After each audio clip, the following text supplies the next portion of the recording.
ஒத்த நொடியிலதான் எனக்கு சித்தம் கலங்கிருச்சே. மொத்த உலகமுமே அடடா சுத்த மறந்துருச்சே.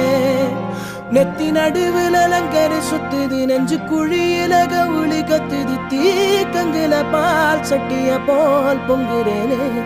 ஏ பொட்ட புள்ள தொட்டதுமே கொட்டம் அடங்கிருச்சே. ஒரு கண்ணு குட்டி புல்ல கண்டு துள்ளி குதிச்சிருச்சே.